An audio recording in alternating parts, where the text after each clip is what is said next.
Let's talk about Bitcoin Cash for a minute. So I think that few dispute that you have the right to create a fork of Bitcoin and market it as that. I think that people take issue with you using Bitcoin.com as one of the ways that you promote that, although you do own it. So clearly you have the right to do that too.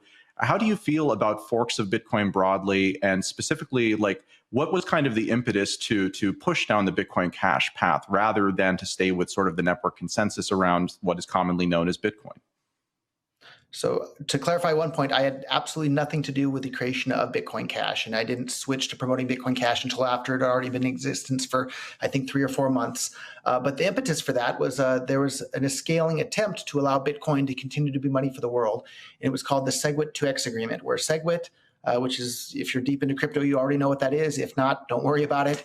And the block size were going to be upgraded from 1 megabyte to 2 megabytes, which would, if you do both those things, you're going to get more than double as many transactions available on the Bitcoin network. If you do just the 1 megabyte to 2 megabyte, you double. Add SegWit, it's a little bit more on top of that. Anyhow, for whatever reason, the SegWit portion of that agreement was activated first. And then all of a sudden, everybody came out of the woodwork. A bunch of people that weren't running businesses.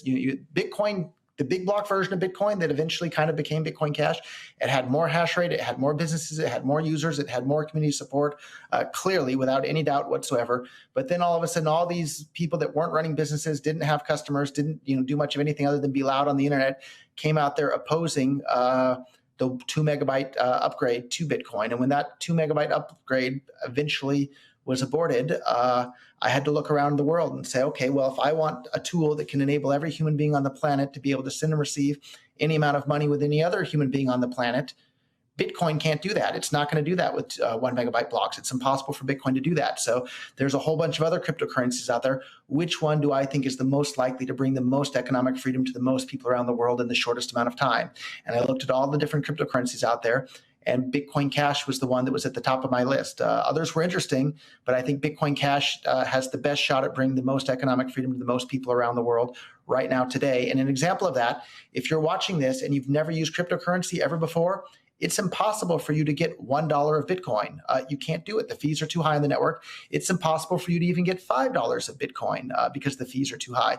But if you email me, Roger@Bitcoin.com, Roger at RogerVere.com for this, I'll email you back $5 in Bitcoin Cash on chain. Impossible to do on Bitcoin. So that's an example. If you're brand new to cryptocurrency, you could never even get $5 of Bitcoin and hold it yourself. You'd have to use a custodian. But if you're using a custodian, why not just use your regular bank with dollars again? You're kind of right back where you started. So it's so incredibly important that people are able to transact directly with the cryptocurrency on chain, which means it has to have fast, cheap, reliable transactions. And the way to do that is to allow the block size to get as big as it needs to be, which is exactly what Satoshi Nakamoto said early on in his involvement in Bitcoin.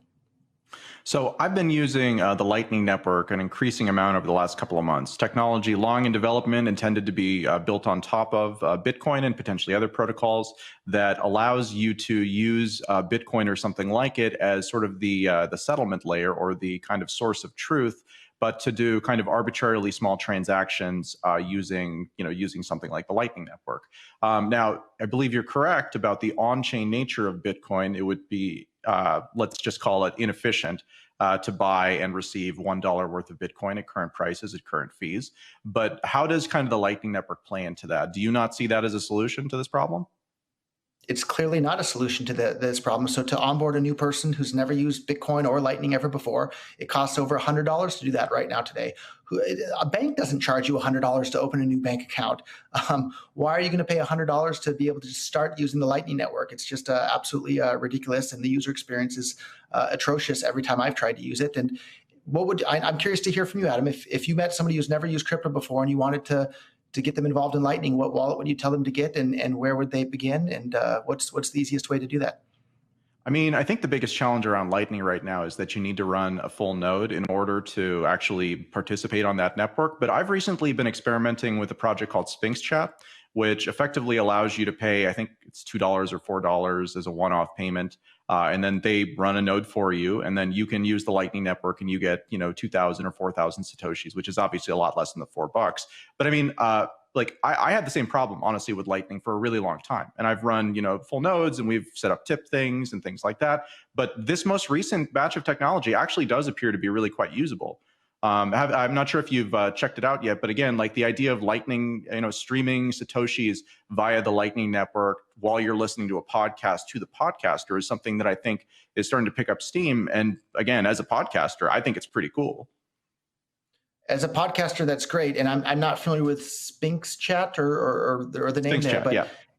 in order to pay them the $4 to set up your full node watchtower to watch your Lightning Network, are you going to pay them, you're going to pay $50 in Bitcoin fees to do that? How do you pay them the first $4 if you don't already have a Lightning Network? Well, you pay with a credit card. That much is true. Sounds awfully censorable to me. So that's fair. All right, Roger. Well, I appreciate your time today.